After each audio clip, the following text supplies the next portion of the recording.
Witam na kanale Podróże te małe i te duże. Dzisiaj pospacerujemy po Biłgoraju, przejdziemy się wzdłuż ulicy Tadeusza Kościuszki, od Placu Wolności aż do Parku Solidarności. Odwiedzimy ponadto pobliski skansen, przy okazji dowiadując się, z jakiego rzemiosła przez długie lata Biłgoraj słynął. Zapraszam na film.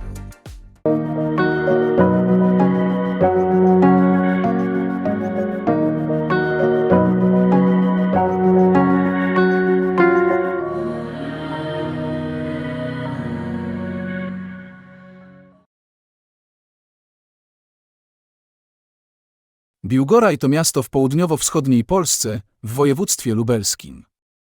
Położone jest w odległości 50 km od Zamościa. Liczba mieszkańców wynosi około 27 000. Miasto leży w bezpośrednim sąsiedztwie Roztocza, wśród lasów Puszczy Solskiej, nad rzeką Ładą. Spacer rozpoczynamy od Placu Wolności, dokładnie od placu znajdującego się przed Urzędem Miasta w Biłgoraju. Zanim jednak opowiemy o samym placu, podejdziemy do pomnika jubileuszowego, znajdującego się w północno-wschodniej jego części. Pomnik ten przedstawia symboliczne dłonie Jana Pawła II, osłaniające krzyż.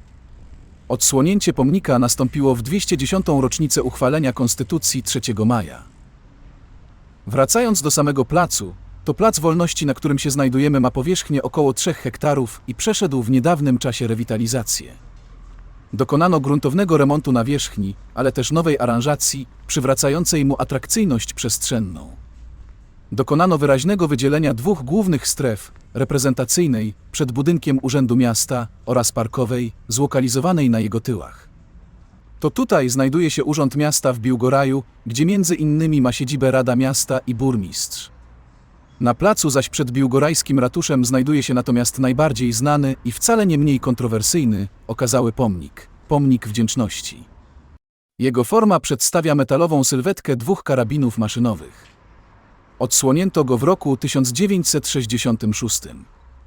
Ciekawostką jest, że pierwotnie był koloru czarnego, dopiero po renowacji w roku 2011 zmieniono jego kolor na grafitowo-stalowy.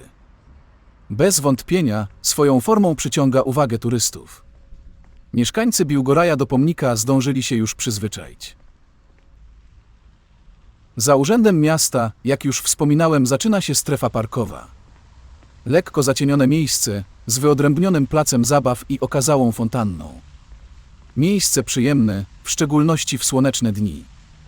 Fontanna składa się z 33 oświetlonych dysz. Co ciekawe, posiada ona system zamgławiający, który jest szczególnie przydatny podczas gorących dni. Połączenie wody i świateł tworzy w nocy piękną kompozycję. Zobaczcie zresztą sami. Następnie ulicą Tadeusza Kościuszki będziemy kierować się na południe.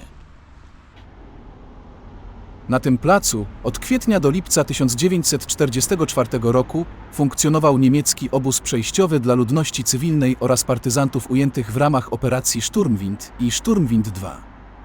W trudnych i nieludzkich warunkach przetrzymywano tu około 15 000 ludzi.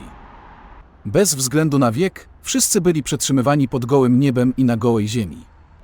Większość ludności cywilnej z tego obozu przewożono do obozu koncentracyjnego na Majdanku, natomiast tylko niewielką część więźniów zwalniano.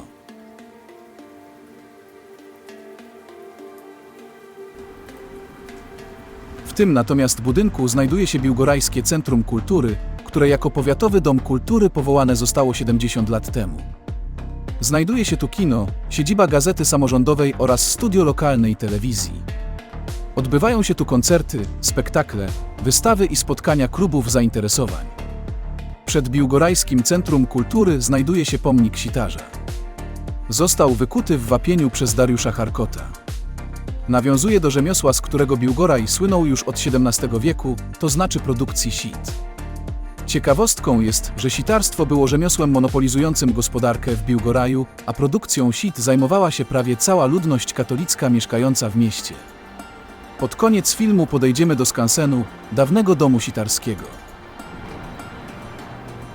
Idąc ulicą Kościuszki, nie sposób pominąć ławeczki Isaaca Bashevisa Singera.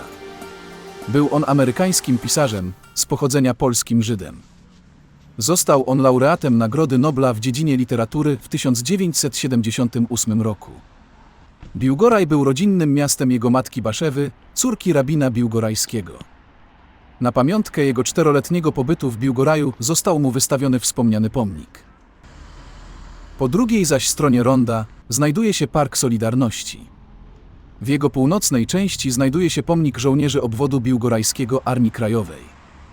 Sam park przeszedł gruntowną przebudowę, wymieniono nawierzchnię, postawiono ławki i posadzono nowe rośliny. Postawiono przy tym nową fontannę oraz odlanego z brązu łabędzia. Następnie udamy się w kierunku ulicy Nadstawnej, gdzie na skrzyżowaniu z ulicą Berka Joselewicza znajduje się skansen, Zagroda Sitarska.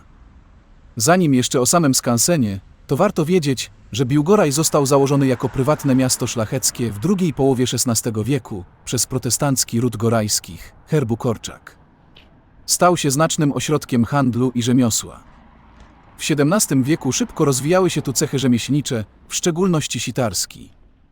To właśnie na sitarstwie, a więc wyrobie sit, przez długi czas opierała się gospodarka miasta.